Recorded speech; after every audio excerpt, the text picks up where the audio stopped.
Assalamu alaikum. Today we will study about the types of intracellular and extracellular solutions. इससे पहले कि हम solutions की टाइप्स पढ़ें, हम पहले सॉल्यूशन की डेफिनेशन को एक दफ़ा रिवाइज कर लेते हैं. A solution is a homogeneous mixture of solvent and solute molecules. किसी भी सॉल्यूशन में दो तरह के सब्सटेंसेस होते हैं. एक को हम सॉल्वेंट कहते हैं जबकि दूसरे को सॉल्यूट. सॉल्वेंट वो सब्सटेंस है जो सॉल्यूट्स को अपने अंदर डिसॉल्व कर लेता है और मिकदार में ये सॉल्यूट्स से ज़्यादा होता है, जबकि सॉल्यूट वो सब्सटेंसेस हैं जो किसी भी सॉल्यूशन में सॉल्वेंट में डिसॉल्व हुए हुए होते हैं और इनकी मिकदार सॉल्वेंट की निस्बत कम होती है. Here are the types of solutions. Three types of solutions on the basis of solute concentration they are there: isotonic solution, hypotonic solution and hypertonic solution. Here are some points which you should remember. First one is intracellular environment includes all the conditions inside the cell. It means cell के अंदर जो कुछ भी मौजूद है वो intracellular environment कहलाएगा, यानी सेल मेम्ब्रेन के अंदर जो कुछ उसने इनक्लोज किया हुआ है सेल मेम्ब्रेन ने अपने अंदर, उसको हम इंट्रासेलुलर एनवायरनमेंट कंसीडर करेंगे. While the extracellular environment includes all the conditions outside the cell. Cell से बाहर सराउंडिंग में जो कुछ भी है सेल की सराउंडिंग में वो एक्स्ट्रा सेलुलर एनवायरनमेंट है और ऑफ कोर्स ये आउटसाइड द सेल मेम्ब्रेन है. Intracellular and extracellular environments of the living organisms contain solutions. Point number 3 अब क्या एक्सप्लेन कर रहा है कि दोनों साइडों पर solutions मौजूद हैं, इंट्रासेलुलर एनवायरनमेंट में भी और एक्स्ट्रासेलुलर एनवायरनमेंट में भी. Point number 4 is cell membranes are semi-permeable and allow only solvent molecules to move in or out.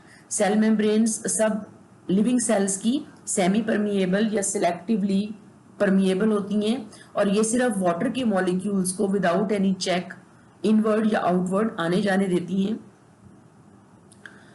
Point number 5 is movement of water molecules from higher concentration to lower concentration through semi permeable membrane is called osmosis. यानी अगर cell membrane के through water अपनी ज्यादा concentration से अपनी कम concentration की तरफ जा रहा है तो हम इस वाटर की मूवमेंट को ऑस्मोसिस कहेंगे. ऑस्मोसिस जो टर्म है ये सिर्फ वाटर की मूवमेंट के लिए यूज होती है. अगर वाटर मूवमेंट कर रहा है from higher concentration of the water to lower concentration of the water through semi permeable membrane then it is called osmosis. Point number 6 is in a solution osmosis occurs from a lower solute concentration to higher solute concentration.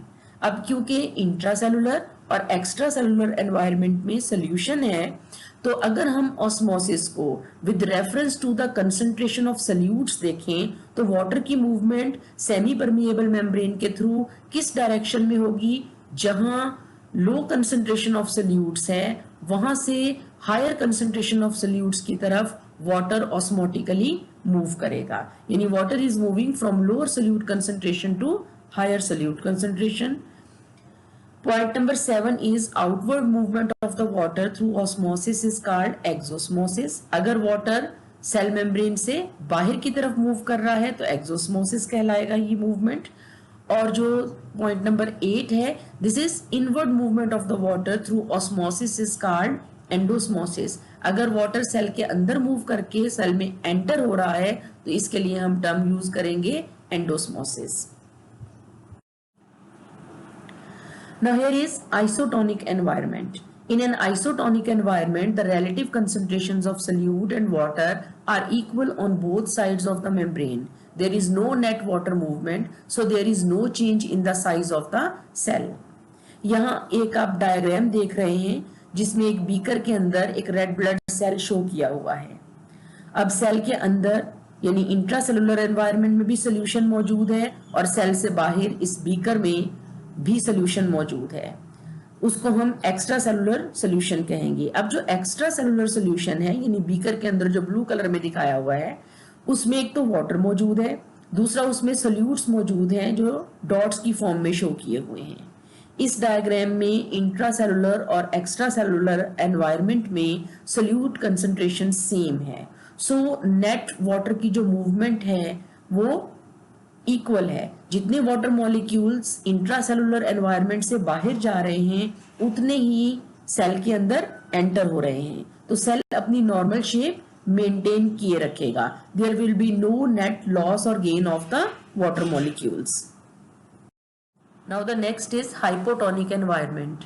If the extracellular fluid has lower osmolarity than the fluid inside the cell, then it is said to be hypotonic, and the net flow of water will be into the cell. Here the term hypo means less. यहाँ अब आप इस beaker को देखिए, इसमें दो तरह के एनवायरनमेंट हैं, एक्स्ट्रा सेलुलर और intra cellular. Extra cellular environment में सोल्यूट कंसंट्रेशन आपको कम नजर आ रही है और इंट्रासेलुलर में सोल्यूट कंसंट्रेशन ज्यादा है। यहाँ जो बीकर का एनवायरनमेंट है यानी एक्स्ट्रा सेलुलर एनवायरनमेंट वो हाइपोटोनिक एनवायरनमेंट कहलाएगा। तो नेट जो मूवमेंट है वाटर की, it will be from the beaker into the cell. So what will happen? The cell, it will swell because the water it is moving by endosmosis into the cell. The third type of environment is hypertonic environment. A hypertonic environment is one where the concentration of solutes is greater.